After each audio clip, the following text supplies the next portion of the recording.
sejauh mana pelaksanaan daripada khususnya menyangkut persiapan bakalan menuju karena bagaimanapun kalau menurut jadwal kami, ibu kami sudah siap dalam waktu yang tidak terlalu lama. Oh maaf, ini hadir juga ibu para kepala puskesmas, lupa kami sebut tadi, para kepala kampus se-Kabupaten Bangkalan.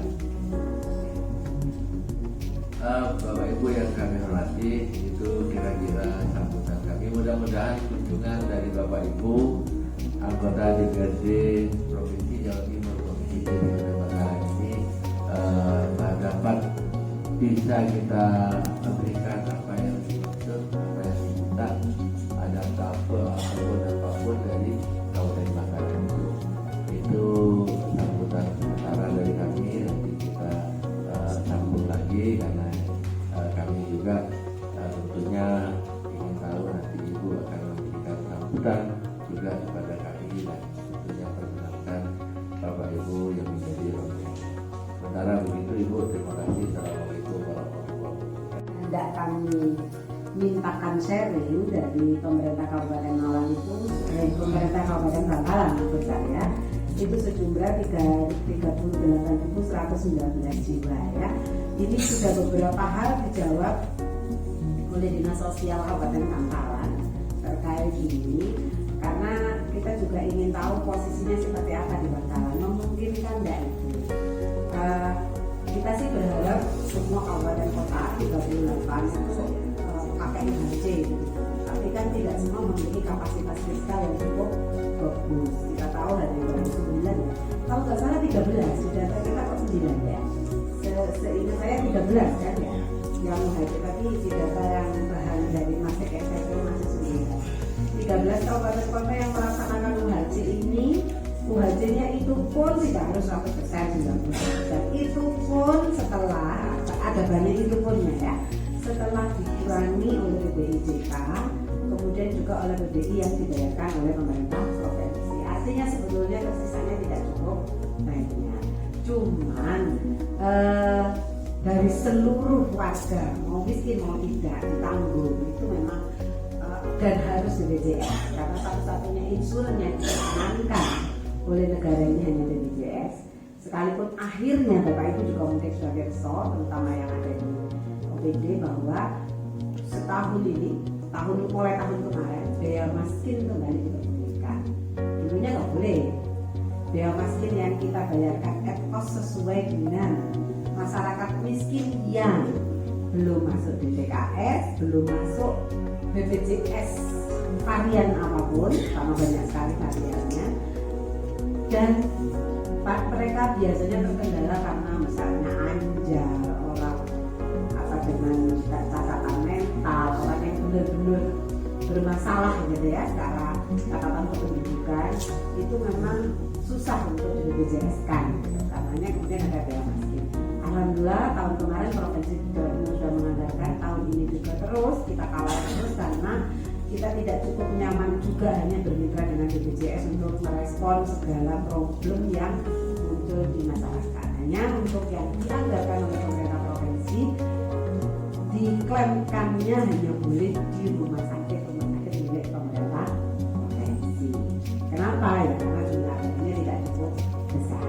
Nah, apakah di Bangkalan ada juga yang serupa untuk menangani? Itu juga pertanyaan.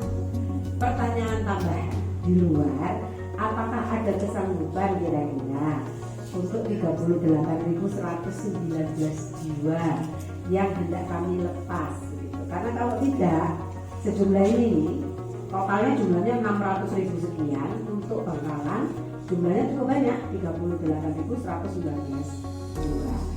Apakah ini sudah termasuk yang dalam istilahnya dinsos di sini Pak Wagub adalah ini ya. Dinsos menjawab di sini. Provinsi Jawa Timur di sini sudah kita jawab sesuai dengan berkas yang sudah kami sampaikan di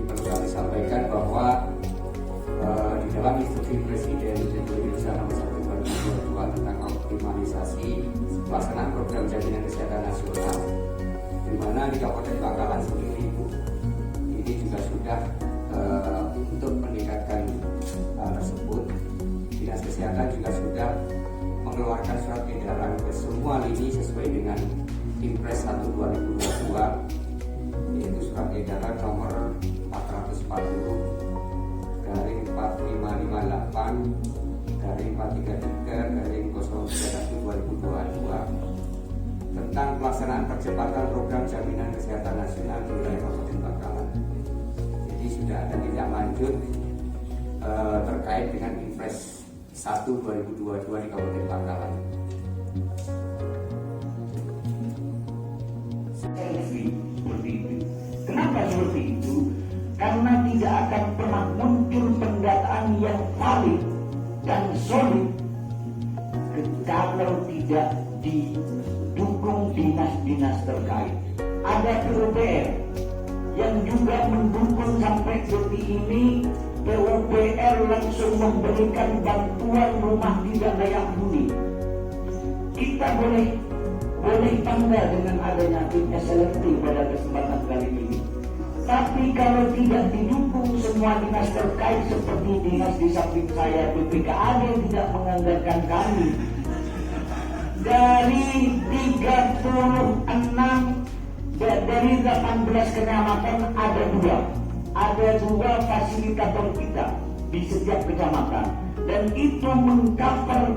Kita menamakan dirinya dengan tim produk desa.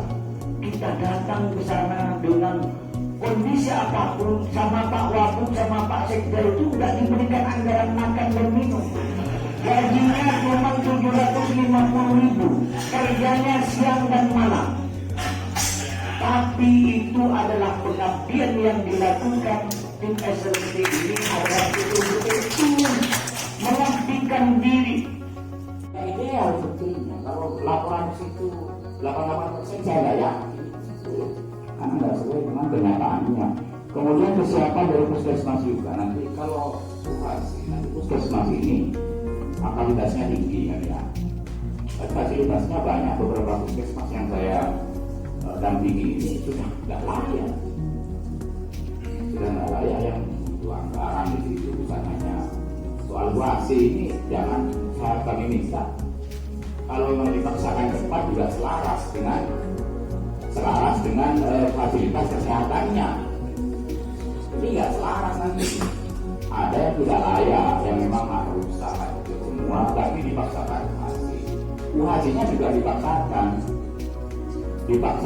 dengan data penduduk yang tidak real.